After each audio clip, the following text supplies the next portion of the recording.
C'est là-dessus qu'on s'appuie en fait, pour se dire, en gros, nous, on souhaite donner la parole aux équipes parce qu'on pense que c'est eux qui ont des solutions, d'accord? Et plus on monte dans la hiérarchie, et moins on a une visibilité de ce qui peut être vraiment problématique et qui peut gêner les personnes, qui sont des vraies souffrances des personnes. Ok? Donc ça va être un comportement, un Dunning-Kruger manager, c'est compliqué.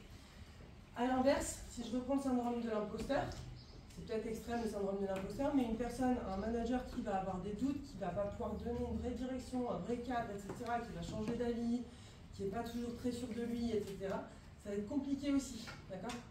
C'est très compliqué pour les équipes, parce que les personnes vont devoir changer de priorité, par exemple, toutes les 5 minutes. Et alors là, on en a parlé ce matin avec la keynote, vous l'avez fait le test de 3 personnes qui vous donnent des choses en même temps, le multitasking, échanger, enfin, rester focus, quoi.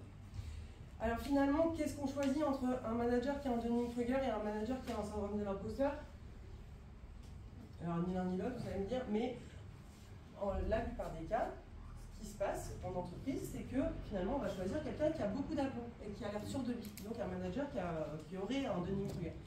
D'où le fait que quand on regarde un petit peu, quand on se renseigne sur Dunning-Kruger, on nous dit souvent que c'est un phénomène qui existe beaucoup dans les entreprises, surtout chez les managers.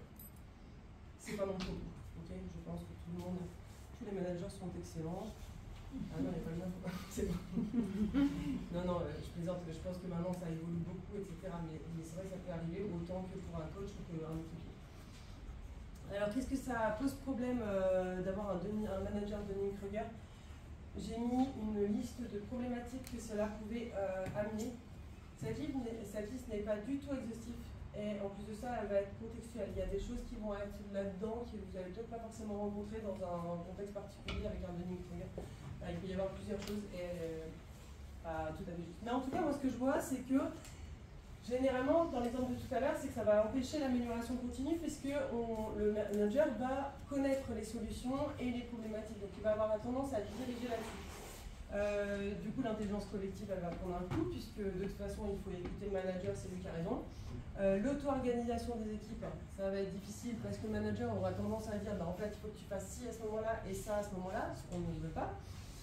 Le droit à l'erreur, etc. La clarté, la vision, bref, puisqu'il n'a pas besoin de nous la présenter, il suffit de suivre ce qu'il dit. Donc, généralement, il ne va pas expliquer le pourquoi derrière.